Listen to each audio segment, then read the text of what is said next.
Okay, well, welcome to my no-name channel, and I'm back again. It is Tuesday, April 14th, I think. Kind of lose track of the days during these times of the coronavirus, COVID-19, and not going out anywhere. So this is just an update on what's going on in Bali right now, and chance to get outside of my room. It's such a gorgeous day. It's a beautiful day for riding a motorcycle, but I'll wait till things are done and do what the government asks, which is stay at home if you don't need to go out. And so I'm staying at home. What's the situation in Bali? Well, could be better, could be worse. Right now we have, latest count was 86 confirmed cases in Bali, and I think there's about 4,557, something like that, throughout the country. The regional government here has been pretty effective in what they're doing, and like I've said before in other videos up here,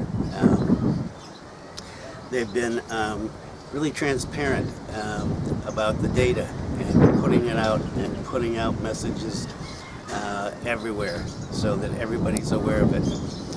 And first, a little rant, not about Bali, but about COVID-19 in general, and some of the idiot conspiracy theories that the Trump cult group is spreading around the internet. No, there isn't a cure. There isn't a vaccine. The chloroquine doesn't work yet. They don't know. It has to be tested scientifically. It's anecdotal data. The journal that published the French results has pulled back and said that the experiment was not done thoroughly, and so they're not standing by it. This is not, I can't believe people say this kind of crazy stuff. This is not a democratic attempt to get rid of Trump by increasing deaths. What's wrong with you people? Get real and learn some science. Maybe you were asleep in elementary school or high school. Science. It's not a belief system. It's facts. It's based on facts and the scientific method. Learn some science, for God's sakes. And while you're at it, if you're a God-fearing person, a person of faith, think about this, your cult leader. This guy ain't Christian. He's another snake oil salesman selling you some line. And yes, he is responsible for what's going on. He had plenty of time to do this, but he was saying it's no problem. Don't believe it? Look at the videotapes. Don't believe it in fake news? Hey, look up the definition of cult group and see just what you're doing. There are people dying here, not just old people. I talked to my daughter yesterday in Jakarta. She was telling me about a friend of hers, a colleague, a nurse, young man who died of coronavirus. Not an old guy, he's a young guy. The doctors that are dying here, the nurses in Indonesia, they're not old guys, they're young guys and women. This does not just affect people that are sick and dying anyway. God, you people. You'll do anything to protect this idiot in the White House. Learn the science. Do your job. Be responsible. Okay, enough of that. So what about Bali? So, bad in terms of the economy. Tourism is shot. Hotels are closed all over Indonesia, but Bali too, most of them. Restaurants, I heard that there's some open. I'm obviously not going out. I've heard that some open in the tourist areas, and they're actually letting people come in and eat there. A lot of the ones I've seen on the internet have been offering delivery, free delivery, some of them. If you think about this, if you order some food from a restaurant, and great, I think that's wonderful, support these businesses because they're going through some tough times. You got a delivery guy, give him some money because he can use it. And so, yeah, so I'll show you in a minute here just the harbor again, where there's usually tourists out during the day, and it's empty. So that's bad. And the street sellers, markets are open, shops are open still up here in Bulalang, 8 to 4. Some shops down in Kurogat got busted by the cops because they were staying open late at night. The cops went and shut them down. And I don't know if I still have the photograph of that. It was kind of funny. But yeah, I can understand it. People need to make a living. And so the government and some NGOs here have been handing out food baskets. And the food baskets have oil and rice and some vegetables and soap, hand sanitizer, some educational materials about the virus, how to keep healthy, what it is.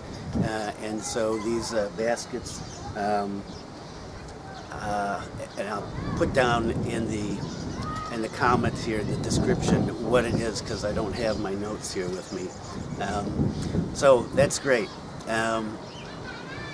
So the government is, this is still a suggestion, but you have to wear your mask. You're supposed to wear your mask outside. There's no penalties like there are in other countries if you don't. But do it. The cops in Singaraja have been pulling people over that don't have masks and giving them a mask for free and hand sanitizer when they have it. And I do have a photo of that here. And so that's really cool. Great job, police. People are trying to get with this program and follow along as much as possible. My wife said she went to the market and they're enforcing the mask rule now. You don't wear a mask, you don't get in the market. Great idea. Social distancing, that's still a problem. Why is it a problem? Well, Indonesians are people that like to hang out with people. When I first came here, they thought it was strange that I would go snorkeling by myself. Why don't you want to go? Don't you want to go with a friend? No. Westerners can be weird. So, yeah, not everybody has been doing that. There has been on social media some very heated discussions about reports of foreigners out surfing, out partying, not following by the request of the government to not gather together, and going into places, tourist places, beaches that have been closed. And there was a really disturbing report yesterday in local media about some surfers who were out surfing. They were reported by the security guy who talked to a few of them and said, look, you're not allowed to do this. The beach is closed. You have to go home. And they said, hey, do what we want. And he got some friends, and eventually they had to threaten the surfers with a beating in order to get them to leave. Just outrageous. Look, I don't care if you don't agree with this or not. People are arguing on the internet. Oh well, what's wrong with surfing? You're not 2 meters next to somebody. Yeah, okay, and you're not swimming? Sure, but these are the rules. The rules here, you're a guest in this country, follow the damn rules.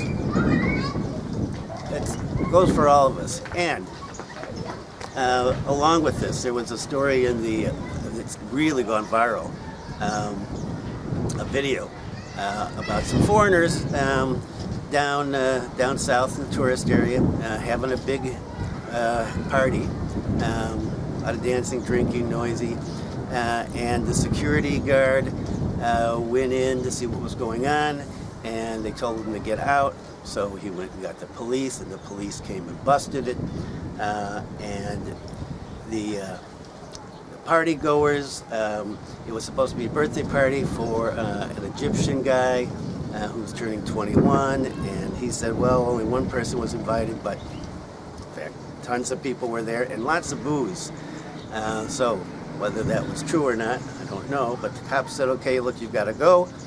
You can't do this, and so they broke up the party around 10 o'clock at night, and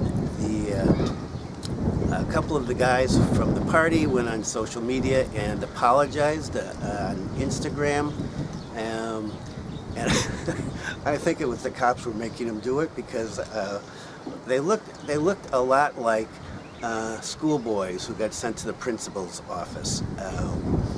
And so they apologized. Now, the apologies have been accepted by some foreigners, by some locals, and not accepted by others. You know, Indonesians are pretty gracious. They've got this thing when you do it with school kids all the time. You know, when they get in a fight, you say, okay, you know, say you're sorry, you know, apologize, shake hands, be friends, and you're supposed to do that and forget about it. And you go on. Well, you know, whatever these kids that were at this party, whether they knew about this or they didn't know about this or they're just acting stupid, okay, they got caught, they got busted, they apologized, move on. Other people have been saying, well, Indonesians are doing it too. Sure, yeah, there were Indonesians, photographs of Indonesians in a local paper over at a park playing volleyball. Yeah, they're not supposed to do it. They shouldn't be doing it either. Everybody should be following the rules. The quicker we get this thing taken care of here, the less it spreads, the sooner we can get back to some semblance of normality. So, yeah, that's that. And then there's the question that's starting to pop up now.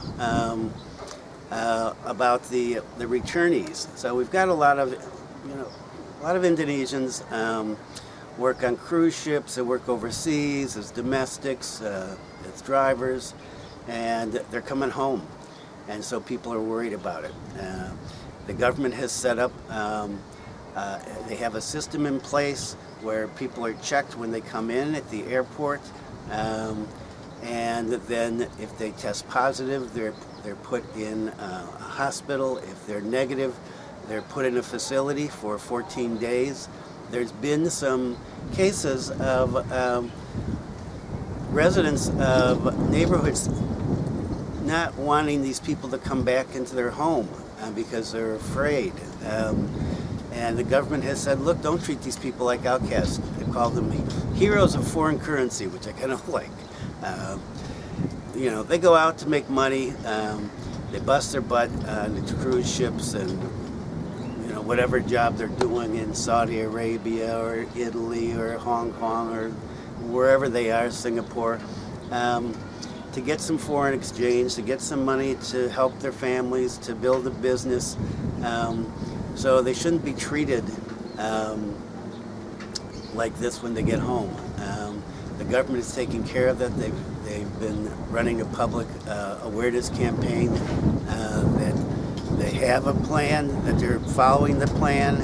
They're not sending people that are infected back into the community to spread the coronavirus. Okay, and what else?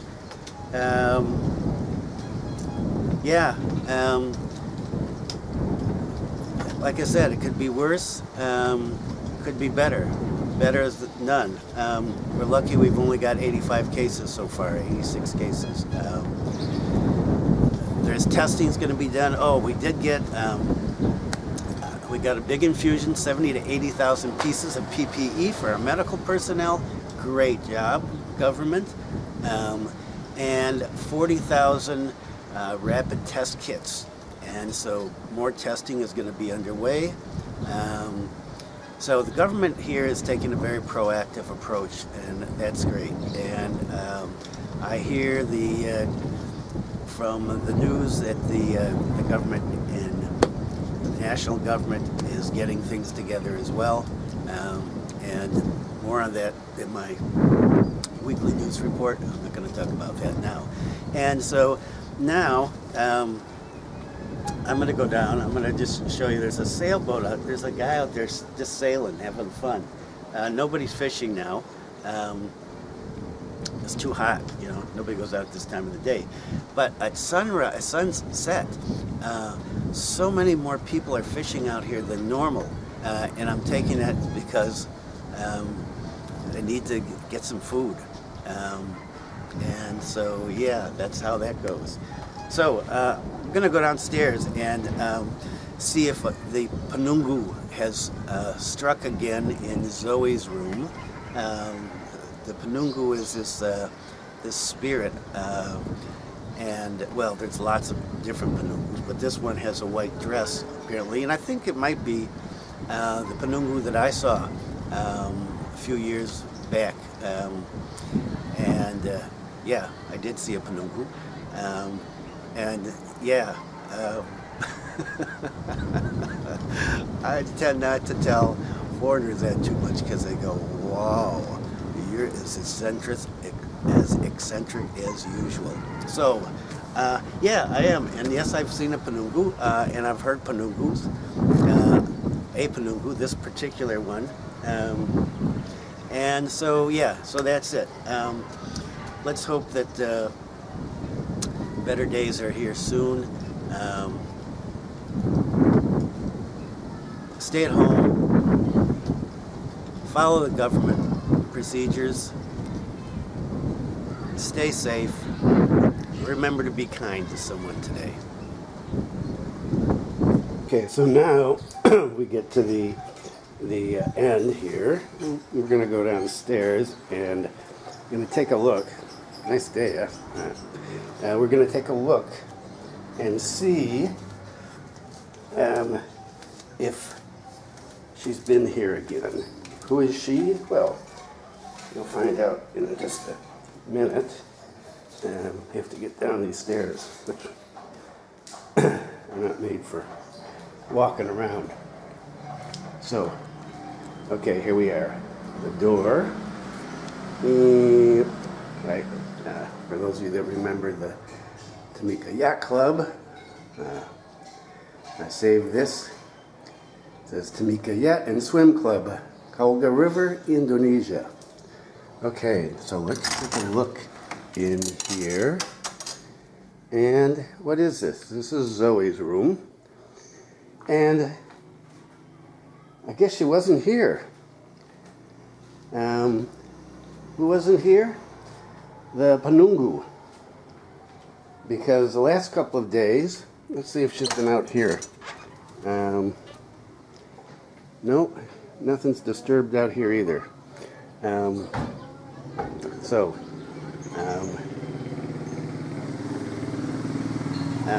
By the way, this is Zoe's balcony. Oh, and those plants need water. Okay, so what is the penunggu? Well, penunggu has been, penunggu is like a spirit of like a dead person. And we've got one here. Apparently she lives across the street from what my wife was saying. And she's been in here since Zoe's been gone. Last couple of days, we've come in here in the morning to open the doors and air out the room. And toys are on the floor. Yeah, like this stuff here was on the floor yesterday. And so my wife says, were you in here playing with Zoe's toys?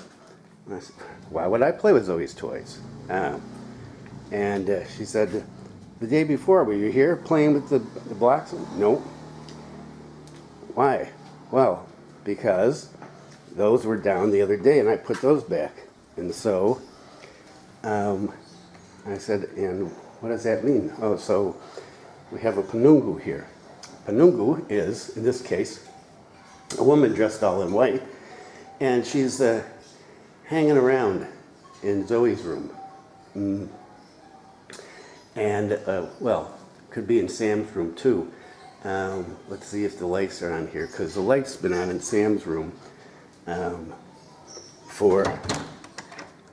no, she turned it off. For the last few days, I thought Sam was here. She said, no, it's to keep the penunggu out of there. So I'm not sure why the penunggu is bothering us now. Maybe she's trying to find some social distancing from some other penunggus and figures this is a good place. So this is part of the reality of living in Indonesia. We have penunggus and hantus, ghosts, and all sorts of spirits, and ranga and layaks, and I'm forgetting what's the one that jumps up and down.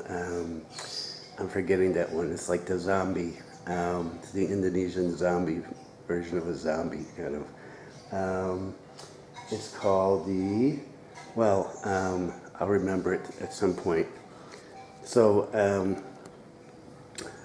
that's about it. Let's go upstairs and finish this off.